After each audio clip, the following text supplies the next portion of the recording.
Bienvenue au Starter du jour pour bien démarrer sa journée. Aujourd'hui, ouvre tes yeux à ses promesses. Il y a cette histoire magnifique dans la parole de Dieu, enfin magnifique, oui, parce qu'elle est riche d'enseignements, mais qui a dû être compliquée à vivre pour certaines personnes. C'est lorsque Moïse, avec tout le peuple, se retrouve devant la terre promise. L'héritage est là, le pays où coule le lait, le miel. Et là, Moïse demande à 12 personnes du peuple, de chacun, il y a 12 tribus, chaque tribu doit nommer un leader, et bref, ils envoient 12 personnes qui représentent les 12 tribus d'Israël. Et là, ils vont aller voir le pays pour aller l'explorer afin de faire un compte-rendu à Moïse de ce qu'ils ont vu. Et lorsque les 12 vont revenir, on est d'accord que les 12 ont vu exactement la même chose. Ils ont les mêmes yeux physiques, ils ont vu les mêmes couleurs, ils ont vu les mêmes contrastes, bref, ils ont vu tout de manière identique. Mais il y a cette réalité, en fait, nous ne voyons pas avec nos yeux, nous voyons littéralement avec nos croyances. Et suivant ce que nous croyons,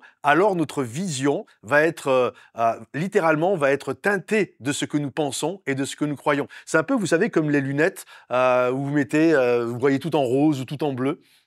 Eh bien, finalement, cette couleur, c'est ce que nous croyons, c'est ce que nous pensons. Et finalement, ce que je crois va teinter ce que je vois. C'est pourquoi, lorsque les 12 vont revenir, on pourrait penser que vu qu'ils ont vu la même chose, ils allaient faire exactement le même rapport. Eh bien, absolument pas. Les 12 ont fait un rapport complètement différent. Il y a eu un groupe de 10 et un groupe de 2. Le groupe de 10 ont été extrêmement pessimistes. Ils ont vu que ce qui n'allait pas, Dieu n'existait pas dans l'affaire, il n'y avait que des géants, ils étaient comme des sauterelles, bref, très pessimistes, alors que les autres voyaient une terre que Dieu voulait leur donner, le pays où coule le lait et le miel, que Dieu allait leur faire gagner la bataille, etc. Et finalement, à cause du pessimisme, ils vont retourner 39 ans dans le désert. Et il y a cette réalité, nous voyons avec ce que nous pensons et ce que nous croyons. Et on ne doit pas laisser les autres parfois nous amener et nous tirer vers quelque chose de néfaste et de négatif.